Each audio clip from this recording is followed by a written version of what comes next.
Well, let's get more now on the government's new immigration policy announced earlier today. The Prime Minister revealed details of this controversial new plan to fly asylum seekers to Rwanda for processing in a bid to tackle migrant crossings in the Channel. Boris Johnson and Priti Patel say that this deal will stop people smugglers exploiting vulnerable people and turning the Channel into a graveyard. However, charities have today slammed the move, describing it as a cruel and nasty decision that will fail and only lead to more human suffering. Well, to give us the perspective from Rwanda, joining us from the capital, Yolande Makolo, spokesperson for the Rwandan government. Ms Makolo, good to see you this afternoon. Thank you for joining us. Thank you for having me. Why has Rwanda built this partnership with the UK to take in asylum seekers? What's the benefit to Rwanda? Rwanda has a strong record of receiving migrants and refugees. For the last 28 years, we've hosted more than 130,000 refugees from neighbouring countries.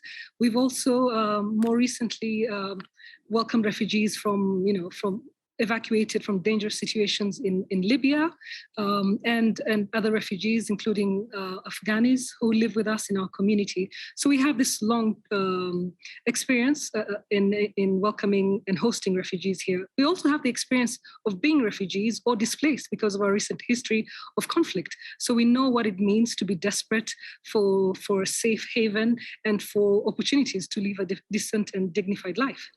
From your understanding, those that have flown from the UK to Rwanda, are they on a one-way ticket? Because we heard the Prime Minister say that they will be processed in your country and that they should be encouraged to build a life there. Is that your understanding? If they are proven to be genuine asylum seekers, they will not be allowed to return to the UK? Yeah. So this migration and economic development partnership that we just agreed and signed with the UK today is a new innovative model where we will offer safety and protection to migrants who will be able to make an asylum claim here and offered protection even if their asylum claims do not go through. They will be allowed to stay here and make a life here, and they will be offered legal pathways to residency and opportunities to develop themselves alongside Rwandans. But people have a legal right to seek asylum in whatever country they want. And if they've landed on the shores of the UK, international law says they have the right to seek asylum in the UK. If they are flown to Rwanda, processed and found to be genuine asylum seekers, will they be allowed to return to the UK? Rwanda is a signatory to the Refugee Convention, and we have an asylum process of our own. People are entitled to safety and they're entitled to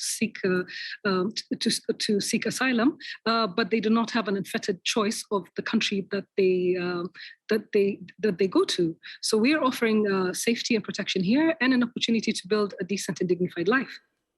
But international law says that people have the right to seek asylum in whatever country they want. That's where the confusion is, because we're talking about people who are coming to the UK to seek asylum. Then they're being taken to Rwanda to be processed. What I'm trying to understand is, what's the legal basis for what's happening here?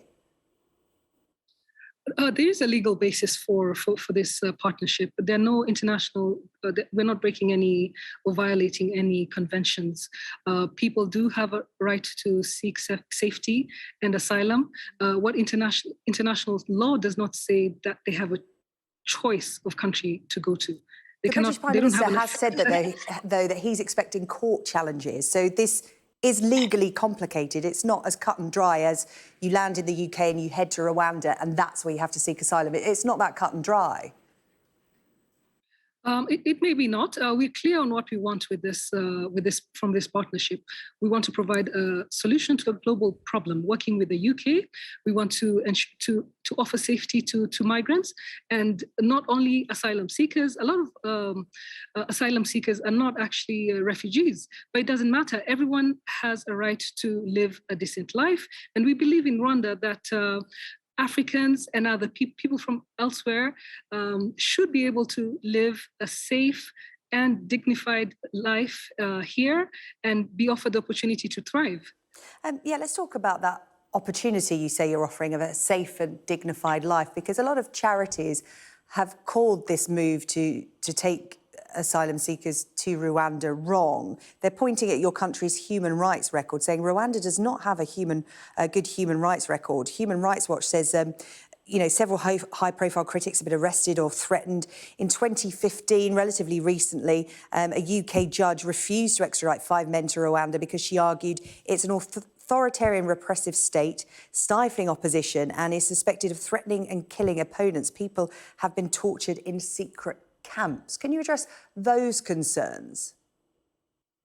Well, no one is more interested in human rights than Rwanda. For the last 28 years, we have built a country that is united, a country that is stable, and that has where Rwandans believe and trust in the government. We have built a functioning government that provides services for Rwandans, and they trust our government programs. For instance, with COVID-19, we've been able to manage the pandemic quite well in Rwanda because people trust the government. Human Rights Watch might say whatever they say, but that's up to them. It doesn't mean that it's the truth. We are interested in rights for Rwandans, in all rights: the right to live a dignified life, the right for health, for education. We want this for all Rwandans. We want this for migrants who come and live with us. Yolande, just one final question to you. Thank you so much for taking the time today, but just one final question, if I may. Your foreign minister has been speaking and was talking about this partnership with the UK and said that Rwanda, however, would not be welcoming migrants from neighbouring countries. I wonder if you have any caveats about who you will and who you won't accept, because a lot of those migrants coming to the UK are from places like Syria and Afghanistan, but they're also from places like Iran and Eritrea. Eritrea, a country closer to you than the UK. Will you accept migrants from all countries, or do you have exceptions? We don't have exceptions. Migrants are people, and what we want to do is invest in people. So there will be no...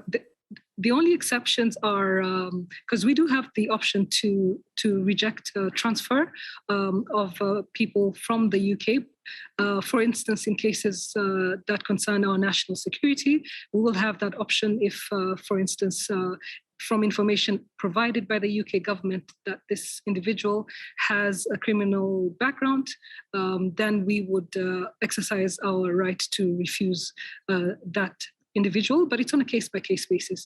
But we will accept migrants from everywhere.